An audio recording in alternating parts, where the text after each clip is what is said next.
Assalamualaikum semuanya, selamat datang di kanal Malay Desiologi, di mana kita akan membahas segala kekocakan, kelucuan, dan juga semua tidak tahu diri, kebodohan, ketololan orang-orang Malay Des yang akan kita bahas secara ilmiah. Ya, uh, ternyata kehadiran saya telah membuat orang-orang Malaides itu kena mental ya, kena mental, dan kalau pakai bahasa mereka itu koyak rabak ya. Jadi salah satunya kemarin itu ketika si Butang Follow itu mengancam saya ya, akan menutup channel saya itu kalau tidak saya tidak minta maaf kepada Malaides. Jadi kaum mula-mula darat IQ 15 ringgit yang otaknya sebesar kacang ini ternyata beneran percaya kalau saya akan minta maaf kepada bangsa dari para penipu ya, yang memanipulasi Islam juga, yang menghalalkan judi itu. Saya akan minta maaf kepada mereka gitu setelah apa yang mereka lakukan kepada Indonesia, ya, mereka menghina kita, merendahkan kita, dan menzalimi kita. Mereka masih berpikir kalau saya itu benar-benar akan minta maaf kepada mereka cuman karena ancaman si Butang Follow, dia akan menghapuskan kanal bola gitu ya. Jadi ceritanya tadi malam saya itu mendapatkan DM ya di Instagram saya ya. Biasanya DM ini itu yang mengirimkan itu para penonton channel ini ya, entah memberikan ide, bang bahas ini dong gitu, atau seperti misalnya ketika Butang Follow membuat video tentang saya, itu saya taunya dari mereka-mereka ini yang mengirimkan DM ke akun Instagram saya ya. Jadi ini bang, si Butang Follow buat video tentang abang, dia mengancam abang itu katanya akan menghapus ininya, channelnya karena dia dekat sama YouTube. Memang kalau untuk pamer ya, untuk meninggikan diri sendiri, orang Malaides ini memang nggak ada lawannya ya. Israel pun kalah sama mereka gitu. Nah, jadi orang-orang bodoh di Malaides ini ya, para pemakan hoax ya, yang sudah sangat terbiasa diberikan hoax, disuapi hoax oleh si Butang Follow ya. Ya seperti pedagang babi yang bersertifikat halal sebenarnya dia ini. Nah, jadi itu ada salah seorang ya yang bernama Pak Momo di situ, dia mengirimkan kepada saya, "Hai bro, sudah buat video permohonan maaf pada rakyat Malaides," kata dia gitu kan. Dan saya pikir itu ya karena bahasanya itu kan bahasa Indonesia sekali ya. Jadi saya pikir itu yang ngirimin para penonton channel ini ya, yang mentertawakan si Butang Follow ya, yang begitu pedenya kalau dia itu bisa mengancam saya untuk meminta maaf kepada negara nggak guna Malaides itu gitu. Rakyat dari negara nggak guna Malaides ini. Jadi saya bikin jawabannya dengan 3 emoticon ketawa. Tapi saya pikir dia ketawa juga, ternyata dia balas dengan emoticon marah gitu kan. Terus saya bilang sambil bercanda gitu, udah nggak waras itu si Butang Follow, saya bilang. Masa akun kontra narasi disuruh minta maaf sama Malaides? Ya mending hilang akunnya, saya bilang, ya biarin aja hilang akun bola, emang kenapa gitu. Nah, terus jawaban dia, "Diamlah Indok," katanya. "ACC dah tak ada, duit makan pun tak ada," katanya. "Sedih dengan Indok lu, acuh di gak sekolah sana dok," katanya. Jadi dia itu betul-betul koyak rabak. Ternyata orang Malaides ngamuk-ngamuk dong dia. Gitu. Terus saya kasihkan video. Nah, ini apa benda nih woi, saya diwajibkan minta maaf kepada Malaides. Itu video yang saya post di kanal bola, kanal yang mau dihapuskan katanya oleh si Butang Follow gitu ya, karena udah 2 kali kena strike sama dia. Nah, terus saya jawab itu, dia jawab apa? Makin ngamuk dia. Saya bilang di situ kan, tonton video balasan saya ini gitu, tapi saya nggak tanggung jawab ya kalau kamu dan si Butang Follow hipertensi ya, saya bilang. Nah, terus ngamuk dong dia, "Hipertensi, geng-geng bomoh juga Indok nih, hahaha," katanya. "Mampu di YouTube sebab semua akun udah kena report, haha, YouTube pun last warning, hahaha," kata dia. Nah, terus saya kasih lagu yang Butang Follow penjual babi itu lagi. Dia bilang, "Inilah ada lagu ciptaan saya untuk Butang Follow secara khusus dan kalian orang Malaides secara umum," saya bilang. Nah, terus katanya, "Indok tahu apa aja," katanya, "halal haram, semua bedal. Jadi itu negara tak harmonis, sampah." Jadi seperti itulah orang Malaides ini ya, yang ketika dia itu mengetahui ternyata saya Dan yang gila aja mereka itu, masa sih saya minta maaf sama mereka, jelas-jelas mereka itu yang menjadi target kita, yang harus sadar diri gitu. Kalau mereka itu memang bajingan, mereka itu telah berbuat zalim kepada Indonesia, termasuk si Butang Follow sendiri, kita lihat beberapa videonya itu menghina Indonesia. Nah, kita dipaksa minta maaf, ancamannya cuman akan menutup kanal YouTube saya gitu. Mimpi kali kalau kata si bapaknya Emil ya. Nah, jadi seperti itu yang videonya ini. Nah, karena channel ini namanya adalah channel Malaydesiologi, dan yang artinya kita akan membahas fenomena-fenomena seperti ini secara ilmiah. Kita akan membedahnya secara ilmiah ya. Jadi kalau kita lihat pola dari yang atau DM yang dikirimkan oleh orang Malaydes tadi, pertama itu kita nggak tahu, tetapi ketika keluar Malaydesnya itu template ya, itu sama dengan yang kita baca di video-video saya sebelumnya. Kalau ada masuk orang Malaydes itu, ya mereka itu ketika tidak mampu untuk berdebat ya, ujung-ujungnya itu dia merendahkan seperti itu tadi ya, dan dia begitu yakin dengan itu. Misalnya akun Facebook, YouTube saya udah nggak ada gitu ya, ketika si penyebar hoax itu bilang akun saya itu akan padam semuanya, mereka percaya gitu ya, karena mereka itu memang mengkonsumsi hoax itu kesehariannya ya. Buktinya ya seperti itu, si penjual hoax, si Butang Follow ini sudah berkali-kali ketahuan dia menjual hoax, tapi mereka masih tetap mengikuti dan masih percaya gitu ya. Dan mereka percaya kalau dengan ancaman si Butang Follow itu saya akan meminta maaf, itu mereka percaya gitu. Artinya mereka percaya kalau udah nggak ada akun YouTube ini saya nggak bisa makan lagi gitu. Kata mereka, dan itu mereka percaya gitu. Sementara semuanya tahu yang penonton channel-channel saya bahwa saya itu YouTube kalau ada waktu luang gitu. Seperti sekarang banyak sekali waktu luang karena nggak begitu aktif gitu pariwisata di Bali ini. Tetapi kalau udah aktif nanti sebulan, 2 bulan saya bisa hilang gitu dari YouTube. Jadi nggak seperti si Butang Follow yang memang penghasilannya murni dari sana gitu. Nah itu bedanya. Dan itu nggak tahu orang Malaydes ini ya, dan pola seperti itu kita lihat sama. Dan itu kenapa tiap kali mereka keluar seperti itu mereka lakukan ketika mereka tidak mampu lagi membahas narasi ya. Seperti saya pernah jelaskan sebelumnya ya, selama saya aktif di YouTube ini, itu ada 4 orang yang terang-terangan menyenggol saya gitu ya, setelah Borunaga tentunya. Borunaga sudah kita habisi. Nah, jadi kemudian ada Ikiwe, itu orang-orang Indonesia, tetapi orang Malaydes yang terang-terangan menyenggol saya itu ada 4 ya. Yang pertama itu Mr. Viral yang habis lulu anta, akhirnya kita jadikan meme, dan yang kedua itu adalah Ziddin, dan itu pun nggak berani dia secara frontal dengan saya, cuman berani main media, dan karena mungkin dia punya duit bisa membayar media Voket pada saat itu, yang menulis di beritanya itu orang Indonesia ini menghabiskan hampir 1 jam untuk membahas hujah yang 1 menit. Jadi durasinya, bukan narasinya yang mereka yang mereka kritisi. Dan sampai hari ini si Ziddin yang pseudo intelektual ini ya, intelektual palsu ini, sampai sekarang nggak berani terang-terangan itu membantah narasi saya. Tatap muka memang nggak perlu gitu ya. Dia buat aja misalnya video untuk membantah itu nggak mampu gitu. Dan yang keempat itu adalah yang ketiga itu Wan Hasan ya. Wan Mahasan itu yang mencari saya di ini ChatGPT ya, di ChatGPT yang ternyata begitu dia cari ChatGPT itu menunjukkan perilaku orang Malaydes ini ya, ketika mereka menggunakan teknologi modern ini yang seharusnya membuat mereka menjadi cerdas gitu, yang terjadi malah ChatGPT yang jadi bodoh gitu kan. Dan sejak saat itu saya belum melihat lagi dia itu berani membantah video tersebut gitu ya. Kalau ada kita cincang lagi gitu. Dan yang terakhir ini si Butang Follow. Di si Butang Follow pun dan polanya sama semua dari keempatnya kita lihat. Tidak ada satupun dari orang-orang Malaydes ini yang mampu membalas narasi saya. Dan kemudian yang muncul ya seperti itu ya, minion-minionnya mereka gitu, bukan ininya mereka yang pengikutnya itu yang membuat seperti itu tadi, bodoh, IQ low IQ, miskin, seperti itu ya. Dan itu kalau di dalam psikologi sosial, fenomena seperti itu bisa kita jelaskan juga dan ada polanya gitu ya. Dan itu cukup konsisten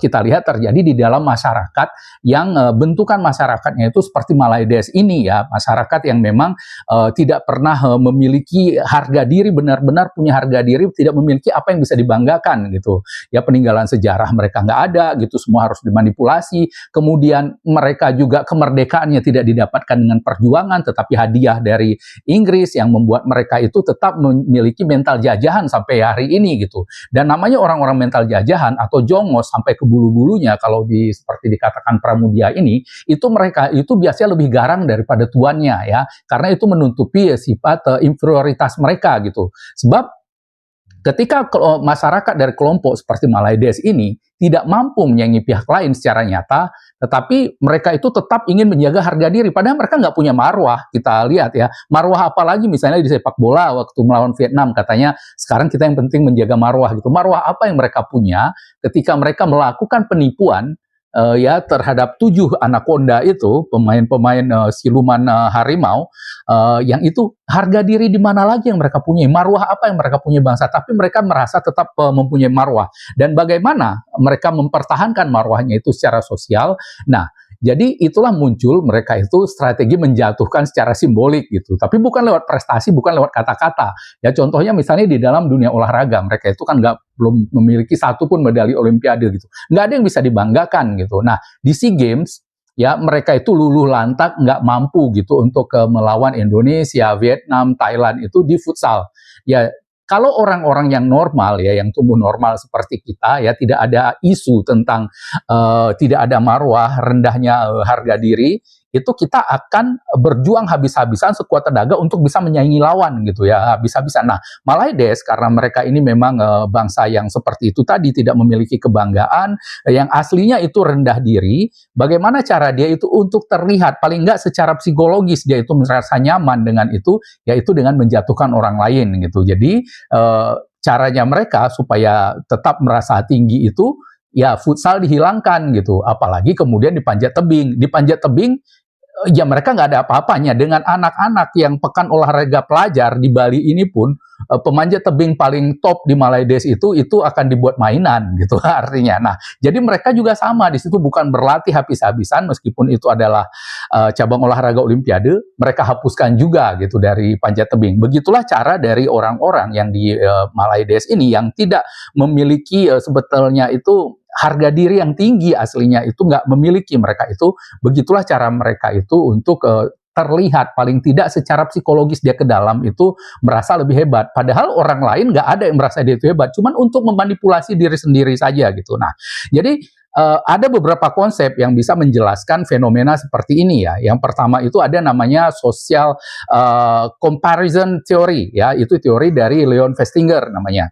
Nah, di situ memang dijelaskan ya, manusia itu secara alami memang memiliki memiliki kecenderungan ya untuk membandingkan diri dengan orang lain gitu. Nah, kalau perbandingan itu ya misalnya merasa kalah atau tertinggal, nah itu ada dua pilihan seperti saya katakan tadi ya, ada dua pilihan untuk meningkatkan diri atau menurunkan lawan gitu. Nah, kalau untuk orang-orang yang normal, orang yang tidak ada masalah dengan konsep dirinya atau kepercayaan diri dan juga harga diri itu dia akan berjuang habis-habisan itu supaya bisa menyamai bahkan melebihi orang yang dilihat itu lebih ini dari dia, lebih tinggi dari dia gitu ya di dalam perbandingan tadi. Nah, itu adalah dari konsep orang yang normal ya di dunia ini gitu. Nah, tetapi Malaides ini kan kita tahu memang mereka itu bukan bangsa yang normal gitu ya. Mereka itu bangsa yang segalanya artifisial di Malaides itu. Yang asli dari mereka itu hanya kebodohan dan kesombongannya mereka gitu. Itu yang asli gitu. Sisanya artifisial ya. Saya sudah sering berulang kali jelaskan bagaimana konsep berislam mereka itu pun artifisial. Itu bentukan Inggris dan mereka nggak sadar gitu. Identitas keislaman mereka itu dibentuk Inggris yang awalnya untuk administrasi, untuk sensus, dan juga untuk mengontrol mereka gitu ya. Jadi identitas mereka sebagai Melayu pun, Melayu itu Inggris yang membentuk. Ya, Inggris yang membuat kategorisasi bahwa semua orang dari Nusantara ini yang ada di sana berkulit coklat, yang kemudian berbahasa dan berbudaya Melayu itu dikategorikan sebagai Melayu sama mereka itu ya. Dan kemudian setelah itu padankan lagi atau diikat dengan Islam. Jadi orang-orang itu harus Islam gitu. Dan itu Inggris yang membuat gitu ya. Itu yang terjadi kita lihat di Malaides ini. Nah, dengan latar belakang seperti itu, dengan sejarah yang nggak ada bisa dibanggakan, mereka itu nggak mampu seperti orang-orang normal yang ketika kalah, ketika tertinggal, kemudian mengejar ya dengan cara yang sama. Mereka enggak. Jadi orang-orang yang seperti di Malaides ini yang tumbuh seperti itu dan kemudian juga konsep dirinya dibangun dengan konsep yang palsu bahwa mereka itu lebih unggul, ya Melayu boleh terbang, Melayu mengajari Romawi membuat kapal, Melayu membuat Borobudur, Melayu ini keturunan langsung dari Nabi Ibrahim gitu ya, Nabi Adam turun di Gunung Jerai gitu. Jadi mereka itu dibentuk konsep dirinya itu dari kepalsuan-kepalsuan seperti itu gitu. Jadi artinya mereka kan nggak mampu untuk bersaing dengan orang normal. Jadi seperti inilah yang kemudian muncul responnya mereka ya. Dan ini bukan cuma di Pan Momo ini ya. Kita lihat aja semua ya. Misalnya di video-video saya itu ya, kita membahas narasi gitu secara ilmiah, secara logika data. Apa yang mereka balas di sana? Indo miskin. Sama seperti ini kurang-kurang lebih nadanya gitu. Nggak ada satupun mereka itu mampu untuk membahas narasi karena memang mereka tidak dikembangkan sikap seperti itu ya. Ketika mereka itu udah kalah bernarasi ya menghibur diri sendiri seperti ini tadi. Nah, jadi itu yang disebut itu di dalam social comparison teorinya Leon Festinger ini, mereka itu memilih yang cara yang kedua tadi karena bukan mereka dengan ada pilihan misalnya. Enggak, mereka nggak punya pilihan pertama, satu-satunya yang mereka punya pilihan kedua itu gitu. Jadi merendahkan, mengejek, memberi label negatif, bodoh gitu kepada orang yang semua orang waras manapun di dunia bisa melihat kalau orang itu lebih unggul dari dia gitu ya. Jadi yang percaya bahwa itu bodoh, bahwa itu miskin, bahwa itu yang lain-lain cuma dia dan kelompoknya aja yang sama-sama ber-IQ 15 ringgit dan otak sebesar kacang seperti ikan mola-mola. Nah, yang kedua itu ada namanya mekanisme pertahanan diri ya atau ego defense mechanism. Ini konsep yang dikembangkan oleh bapak psikoanalis Sigmund Freud ya. Jadi di situ orang yang suka seperti ini ketika tidak mampu ya untuk membalas narasi, tidak mampu untuk melawan dengan prestasi, itu dia itu melakukan ada yang dalam istilah psikologi itu namanya proyeksi gitu ya. Jadi kelemahan diri mereka itu dilempar ke orang lain gitu. Ketidakmampuan mereka untuk menjatuhkan saya itu dilemparkan bahwa mengatakan saya itu bodoh, mengatakan kita itu ya IQ rendah, itu seperti itu polanya, karena itu memang tidak membutuhkan usaha apapun ya, tidak membutuhkan pembuktian apapun, tidak membutuhkan nalar apapun, cuman modal air liur aja, cuman modal bacot aja,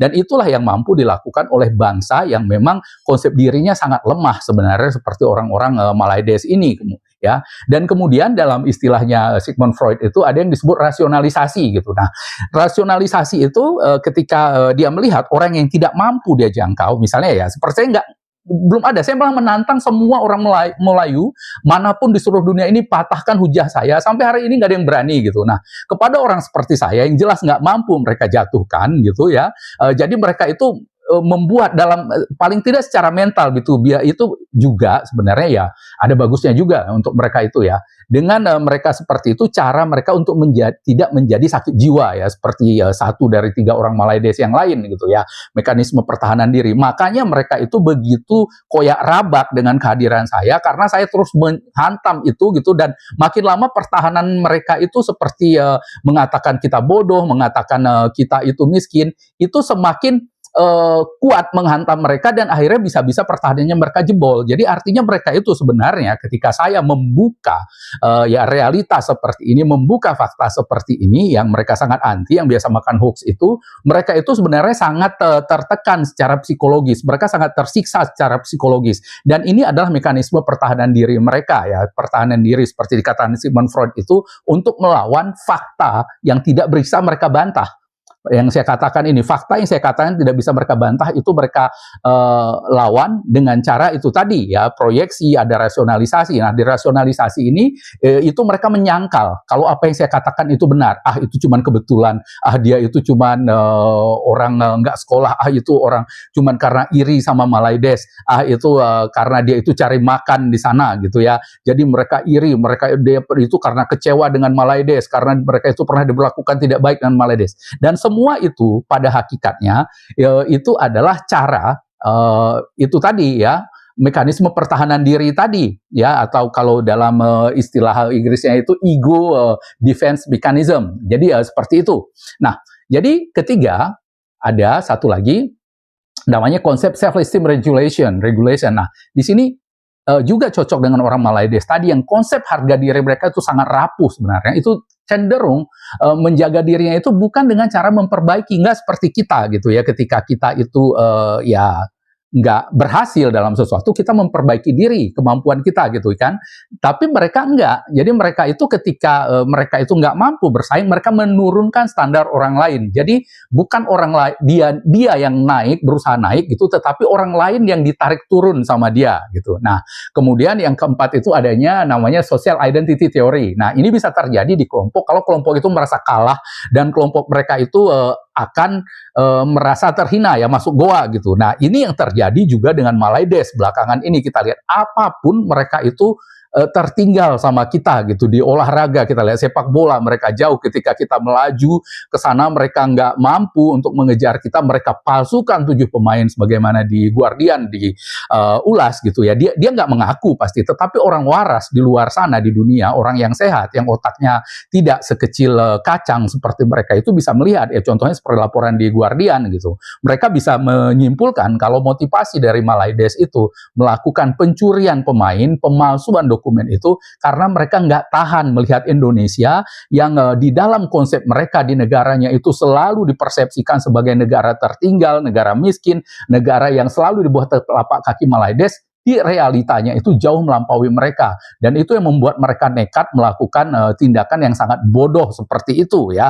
Nah, ini yang terjadi di Malaides ini sekarang. Makanya ketika ini kita bongkar ya, konsep-konsep diri mereka menyenangkan diri sendiri seperti yang 4 ini ya, si 4 teori ini itu makin lama makin retak gitu setelah kita hantam terus-menerus gitu. Makanya saya katakan sangat perlu sekali, bukan saya sendiri, semakin banyak YouTuber atau akun-akun kontra narasi terhadap Malaides ini, itu pertahanan dirinya mereka itu akan jebol gitu. Dan hasilnya akan makin banyak orang Malaides yang sakit jiwa gitu. Jadi ini pertarungan ini bagi mereka, untuk kita memang ini cuma ketawa-ketawa ya. Untuk kita ini adalah lelucon keberadaan mereka. Tapi bagi mereka itu serangan yang sangat kuat terhadap psikologisnya mereka ya. Jadi video-video saya ini adalah serangan yang sangat berat untuk bisa mereka terima secara psikologis. Ini yang terjadi saat ini. Makanya mereka ingin menjatuhkan saya dengan berbagai cara gitu, dengan cara yang paling bodoh seperti ini, atau cara yang praktis dengan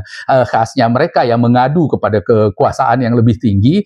Mereka selalu menempel karena mereka nggak punya kemampuan dari dulu ya, termasuk militernya mereka itu menempel ke Inggris, Singapura, dan Australia gitu. Intinya Malaides ini sebenarnya seperti benalu gitu ya, seperti benalu, seperti parasit yang selalu menempel pada inangnya gitu. Dan ini juga yang terjadi ketika mereka tidak mampu untuk melawan narasi-narasi saya ini yang memang realitas semua ya, berdasarkan fakta, kemudian berdasar ilmiah semua yang saya katakan ini mereka nggak mampu lawan, yaitu tadi perlawanan mereka seperti dilakukan Butang Follow ya, berusaha untuk menghilangkan akun saya, dan dia pikir dengan hilang akun itu saya nggak akan berbicara. Tetapi di channel ini sudah terbukti, 1 hari channel ini saya buat udah 3.000 lebih subscribernya ya. Dari 3 video yang sudah muncul itu udah 1.300 jam tayang gitu ya. Untuk syarat monetisasi itu cuma 4.000 jam tayang, dan mungkin setelah video ini saya rilis nanti itu bisa 3.000 nanti ininya jam tayangnya, bahkan mungkin bisa 4.000 dari satu video ini saja ya. Jadi demikian video kali ini dari saya, dan karena ini judulnya adalah Malaidesiologi, di sini selain saya akan membahas ya, temanya di sini berbeda dengan 2 video yang lain. Di sini saya akan membahas tingkah laku dari Malaides ini secara ilmiah ya, karena namanya juga Malaidesiologi. Jadi ini terkaitan dengan ilmu atau pengetahuan tentang Malaides ya. Jadi demikian dulu video kali ini dari saya. Selamat menikmati. Dan kita akhiri dengan video lagu ya, si Butang Follow, si penjual babi. Demikian video kali ini dari saya. Assalamualaikum warahmatullahi wabarakatuh dan merdeka.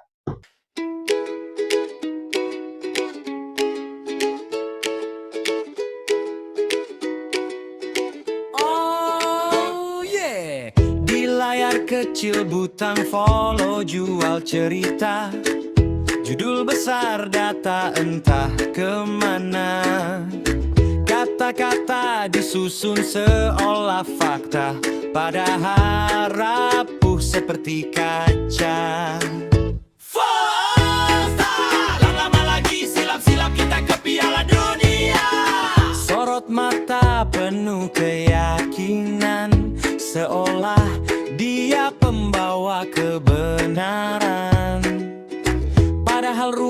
telur dijadikan senjata, dibungkus rapi, hoax pun dijual ke massa. Saat disorot, saat dibuka, retak mulai terlihat nyata. Butang follow sembunyi di balik kata suci, mengangkat halal, menuduh haram tinggi, mengaku paling islami tapi halalkan jui. Tak heran dagangannya penuh ilusi, labelnya halal, isinya babi. Seperti etalase yang tampak mulia tapi isinya jauh berbeda, topeng iman jadi pelindungnya. Saat kebenaran mulai bersuara, terbongkarlah dahin babi bersertifikat halal yang jadi jualannya. Dulu lantang, penuh percaya diri, sekarang berkelit cari simpati. Ayat dan istilah jadi tameng. Saat logika mulai menekan, bukan lagi soal benar atau salah, tapi bagaimana tetap terlihat benar. Menggiring emosi, memainkan rasa agar publik lupa pada fakta. Kelakuan yang sangat malaysiawi sekali. Fi'il mola-mola dan molad aiku ililas ringgit bani sarapan. Bukan iman yang salah arah, bukan agama yang jadi masalah, tapi tangan pembuat belakan yang memelintir makna demi lindungi cerita dusta. Butang follow sembunyi di balik kata suci, mengangkat halal, menuduh haram tinggi, mengaku paling islami tapi halalkan judi. Tak heran dagangannya penuh ilusi, labelnya halal, isinya babi. Kebenaran tak butuh topeng suci, tak perlu bersembunyi di balik dalil tinggi, karena yang jujur akan tetap berdiri, meski tanpa panggung dan sensasi. Tapi di Malaydesh yang sesederhana ini adalah anomali.